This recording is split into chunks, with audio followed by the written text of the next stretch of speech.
좋은 날입니다. 오늘도 말씀 안에 승리하는 하루 되시기를 기도하겠습니다. 오늘 생명의 산 본문은 사도행전 12장 1절부터 12절입니다.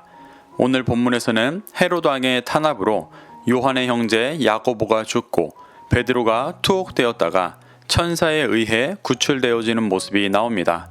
이 구절들을 통해 하나님께서 무엇을 말씀하시는지 살펴보도록 하겠습니다. 1절부터 2절입니다.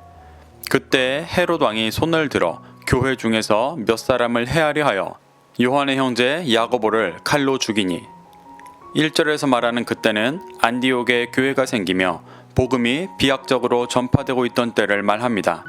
누가는 이렇게 복음이 전파되어짐과 동시에 초대교회 안에 환란이 임하는 모습을 보여줍니다.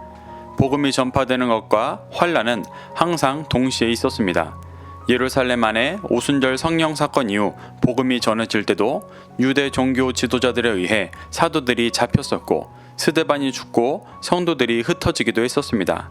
이제 그 환란이 헤롯 왕에 의해 일어나며 박해가 국가적인 차원으로까지 커진 모습을 보여줍니다. 오늘 본문에 나오는 헤롯 왕은 예수님께서 태어나실 때 신생아들을 죽였던 헤롯 대왕의 손자입니다. 그는 여러 정치적인 상황상 유대인들의 호의를 얻기 위해 유대인의 의식을 엄격히 지키는 등 많은 노력을 했었다고 합니다. 그 맥락에서 초대교회의 부흥을 불편해하던 유대 종교 지도자들에게 환심을 사기 위해 초대교회를 박해했고 야고보를 죽이기까지 했습니다. 이때 죽은 야고보는 예수님의 형제 야고보가 아닌 예수님의 제자였던 요한의 형제 야고보였습니다. 예수님의 제자들은 당시 12사도로 초대교회의 지도자들이었습니다. 이런 이가 박해 가운데 죽었다는 것은 당시 초대교회를 향한 헤롯의 박해가 상당히 컸음을 보여주는 것입니다. 3절부터 4절입니다. 유대인들이 이 일을 기뻐하는 것을 보고 베드로도 잡으려 할세 때는 무교절 기간이라 잡음에 옥에 가두어 군인 넷씩인 네 패에게 맡겨 지키고 6월절 후에 백성 앞에 끌어내고자 하더라. 헤롯이 야고보를 죽이는 일로 유대인들이 기뻐했다고 말합니다. 당시 유대인들 사이에 초대교회가 급속도로 성장하기는 했지만 상대적으로 유대 종교 지도자들을 따르던 유대인들에 비해 소수였습니다. 그렇기 때문에 많은 유대인들이 유대 종교 지도자들의 영향을 따라 교회를 박해했고 야고보의 죽음을 옳은 일로 여겼습니다. 이러한 모습을 본 헤롯은 베드로도 죽여 유대인들의 더 큰 환심을 사기 위해 그를 사로잡았습니다. 그런데 그때가 무교절 기간이었다고 기록되어 있습니다. 무교절 기간은 6월절, 무교절, 초실절을 8일 동안 지키는 기간입니다. 이 기간을 6월절이라고 혼용해 부르기도 합니다. 그래서 4절에 6월절 후에 죽인다고 표현하기도 했습니다. 헤롯이 무교절 기간에 베드로를 처형하려 했던 이유는 유대인들이 유대의 중요한 3대 절기마다 예루살렘으로 모여 절기를 지켰기 때문이었습니다. 그래서 3대 절기 중 하나인 무교절 기간에는 로마 제국 각지에 흩어졌던 디아스포라 유대인까지 모여 정말 많은 수의 유대인이 함께 절기를 지키는 시간이었습니다. 헤롯은 유대인들의 환심을 사기 위해 일부러 많은 유대인들이 모이는 무교절 기간에 6월절이 지난 후 백성들 앞으로 끌어내어 공개적으로 처형하려 한 것입니다. 5절입니다. 이에 베드로는 옥에 갇혔고 교회는 그를 위하여 간절히 하나님께 기도하더라. 헤롯의 계략으로 베드로는 옥에 갇혔고 교회는 그를 위해 간절히 기도했습니다. 베드로는 이미 2번씩이나 감옥에 갇힌 경험이 있었습니다. 그중 2번째 투옥 때 하나님의 사자가 초자연적인 능력을 행해 풀어놨던 적이 있었습니다. 초대교회의 성도들은 하나님께서 역사를 주관하시고 베드로를 인도해 가고 계심을 믿고 경험했기 때문에 하나님의 선하신 뜻이 이루어지기를 간절히 기도했을 것입니다. 6절부터 7절입니다. 헤롯이 잡아내려고 하는 그 전날 밤에 베드로가 두 군인 틈에서 두 쇠사슬에 매어 누워 자는데 파수꾼들이 문 밖에서 옥을 지키더니 호련히 주의 사자가 나타나 옥중에 광채가 빛나며 또 베드로의 옆구리를 쳐 깨워 이르되 급히 일어나라 하니 쇠사슬이 그 손에서 벗어지더라. 성도들의 간절한 기도에 하나님은 또다시 초자연적인 능력으로 역사하셨습니다. 헤롯은 이전에 유대 지도자들이 가뒀을 때 베드로가 자신들이 이해할 수 없는 방법으로 벗어났던 것을 알고 있었기 때문에 아주 삼엄하게 그를 지켰었습니다. 베드로를 두 군인 틈에서 두 쇠사슬에 매여 있게 했고 문 밖에는 파수꾼이 옥을 따로 지키게 하였습니다. 베드로를 반드시 죽이려는 헤롯의 의지가 보이는 모습입니다. 그런데 이 상태에서 누워 자고 있는 베드로에게 호련히 주의 사자가 나타났습니다. 베드로는 이미 죽은 야고보와 같이 죽음을 받아들이기로 마음먹었었는지 죽기 전날인데도 평안히 자고 있었습니다. 그때 빛으로 임하신 주의 사자는 베드로의 옆구리를 쳐 깨우며 급히 일어나라고 말하고 쇠사슬을 풀어줬습니다. 여기서 치다의 원어 파타소는 때리다, 죽이다 라는 뜻입니다. 가볍게 친 정도가 아니라 큰 타격을 준 것입니다. 이는 죽음을 받아들이려 하는 베드로의 자아가 깨어지고 사도로서 남은 사명을 온전히 감당할 수 있도록 하나님께서 인도하시는 것이었습니다. 8절입니다. 천사가 이르되 띠를 띠고 신을 신으라 하거늘 베드로가 그대로 하니 천사가 또 이르되 겉옷을 입고 따라오라 한대. 천사는 일어난 베드로에게 띠를 띠라, 신을 신으라, 겉옷을 입고 따라오라 라는 세 가지 명령을 내립니다.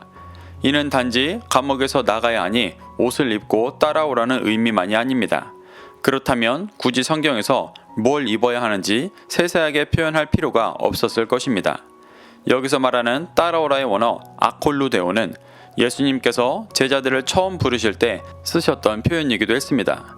천사는 베드로를 더 장성한 분량에 충만한 데까지 이르게 해 사도의 일을 행할 수 있도록 영적인 명령을 하고 계신 것입니다. 그래서 천사는 첫 번째로 띠를 띠라고 말합니다. 당시 유대인의 옷은 띠를 띠어야만 걸을 수 있었습니다. 그래서 띠를 띈다는 것은 일반적으로 긴 여정을 앞두고 행하는 정비였습니다. 천사의 이 말은 실제로 허리띠를 띠라는 말이기도 했지만 영적으로 에베소서 6장 14절에 나온 진리로 허리띠를 띠라는 말이었습니다. 베드로는 이미 초대교회의 수장이자 사도로서 누구보다 진리를 깊이 깨닫고 있었습니다. 하지만 그것은 완전한 것이 아니었습니다. 그래서 바울은 에베소서 4장 13절에서 그리스도의 장성한 분량에 충만한 데까지 이르러야 한다고 말했었습니다. 하나님은 베드로의 삶이 여기서 끝나는 것이 아니라 더 장성하고 충만한 분량에 인도하셔서 사도로서 더 큰 일을 행할 수 있도록 역사하고 계신 것입니다. 요한복음 21장 18절에서 부활하신 예수님은 베드로에게 네가 젊어서는 스스로 띠띠고 원하는 곳으로 다녔지만 늙어서는 남이 띠띠우고 원하지 아니하는 곳으로 데려갈 것이다 라고 말씀하셨었습니다.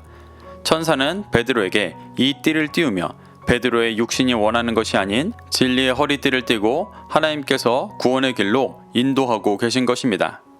또 천사는 신을 신으라고 말합니다. 이 역시 단지 신을 신고 나갈 채비를 하라는 것이 아니라 에베소서 6장 15절에서 말한 평안의 복음이 준비한 것으로 신을 신으라는 말입니다.